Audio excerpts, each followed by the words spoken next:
Greetings, adventurers. This is DM Kurt, and I was online, and in my news feed there was a site called CBR.com, which no, it's not about Honda CBR motorcycles. It's basically clickbait articles about D&D.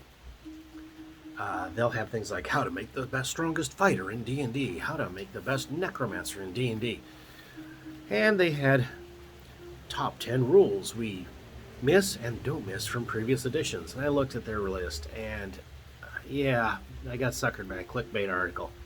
Okay, I disagree with some of what they have to say, but there is something I think that's more important that they missed out on. Now, I'm going to run you through some of their picks for what they miss and don't miss from previous editions. They said they don't miss disparate leveling, where different character classes gained levels at different rates because they used different XP charts. Yeah, I was there. I don't miss that at all. I like 5th edition where the same XP charts used for everybody. If you have 14,000 XP as a fighter, or as a mage, or as a rogue, same 3 people have the same amount of XP. They're all the same level. And if you want to go multi-class, it doesn't get too weird. Yeah, they're right. That sucked. They miss alignment languages? Do they really? I kind of doubt it. So alignment languages was something first edition, and you would know your common language. You would possibly know the Elven or Dwarven languages, something like that, and you would know the language common to your alignment, which was kind of a weird thing, but Gary explained it as people who grow up within a certain social/religious background, they all share these same phrases, these same ways of speech that you eventually get to know.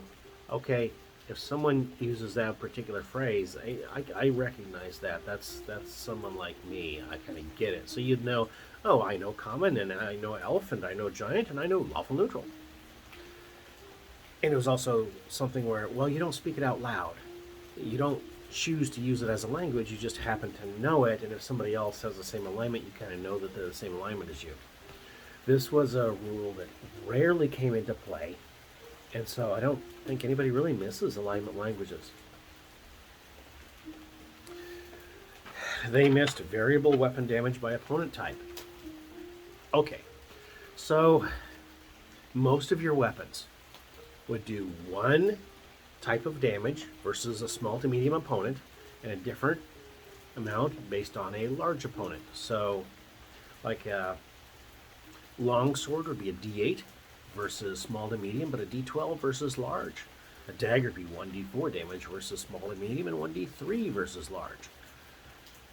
Clubs, you work better against small to medium and very poorly against large. So you would carry multiple weapons on you, and you'd use whatever is best for the situation at hand.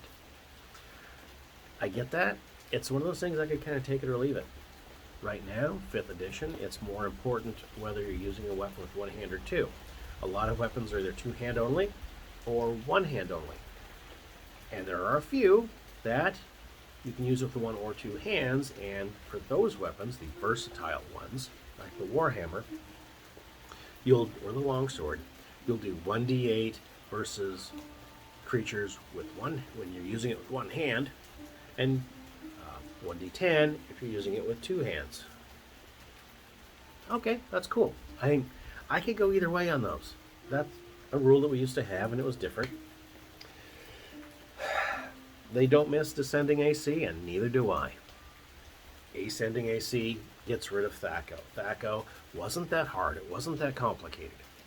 But for a lot of people, it was just that one extra little fiddly step that would take just that one little extra second every single time you rolled.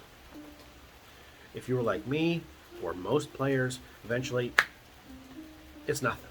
But it kind of shied people off it a little at first. It wasn't necessary. I like ascending AC, like I say. But what they really missed in this clickbait article was morale.